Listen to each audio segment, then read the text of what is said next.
Harihara Veeramallu cinema అదొక చారిత్రక ఘట్టంలాగా మొఘలుల మీద హరిహర వీరమల్లు పోరాడి కోహినూర్ వజ్రాన్ని తెచ్చినట్టుగా కథలుగా ఈరోజు ఆ సినిమా పేరుతో ప్రచారం జరుగుతున్నది.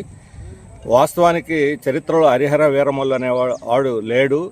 కేవలం మొఘలులు, కోహినూర్ వజ్రం ఈ రెండు వాస్తవాల మీద మిగతా అన్ని కూడా కల్పిత కథలు పెట్టి ఆ పేరుతో ముస్లిం వ్యతిరేక ద్వేషాన్ని పెంచేదానికోసం ఈ సినిమా ఉన్నట్టుగా ఆ ప్రచారాన్ని బట్టి వస్తున్నటువంటి ప్రేక్షకుల అభిప్రాయాలను బట్టి తెలుస్తూ ఉన్నది.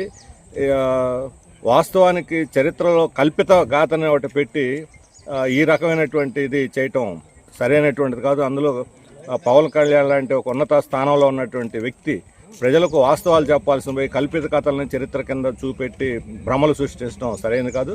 అందుకని సినిమాలో, బయట పోస్టర్లో, ప్రచారంలో అన్నింటిలో కూడా ఇది చరిత్ర కాదు, కల్పితం అనే ప్రచారం కూడా దీంతో పాటు వేయాలని చెప్పి సిపిఎం డిమాండ్ చేస్తున్నది.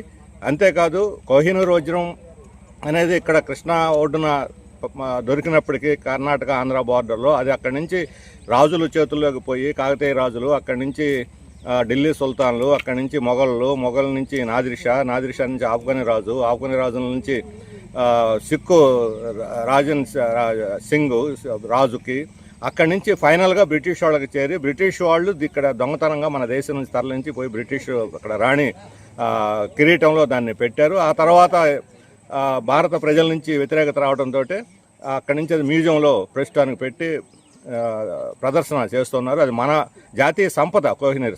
అది ఈరోజు బ్రిటిష్ వాళ్ళ చేతుల్లో చేరింది. మొఘళ్ళ కాలంలో ఎన్ని అక్రమాలు కొంతమంది రాజులు చేసి ఉండొచ్చు.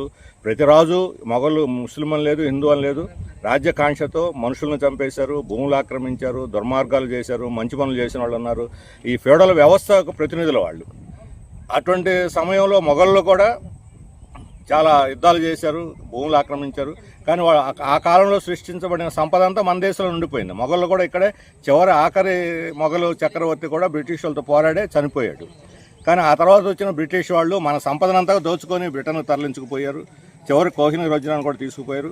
ఆ వాస్తవాన్ని ప్రజలకు చెప్పకుండా ఈయన పలుకుబడి, పవన్ కళ్యాణ్ గారి పలుకుబడిని మోడీ దగ్గర ఉంది, కేంద్ర ప్రభుత్వం మీద ఉంది, హోమ్ మినిస్ట్రీలో ఉంది, దాన్ని ఉపయోగించి ఈరోజు కోహినూర్ వజ్రాన్ని భారతదేశానికి తిరిగి రప్పిస్తే, లండన్ నుంచి బ్రిటిష్ వాళ్ళ చేతుల నుంచి విముక్తి చేసి మన దేశానికి రప్పిస్తే భారత ప్రతిష్ట ఇనుమడింపజేసిన వాళ్ళు అవుతారు.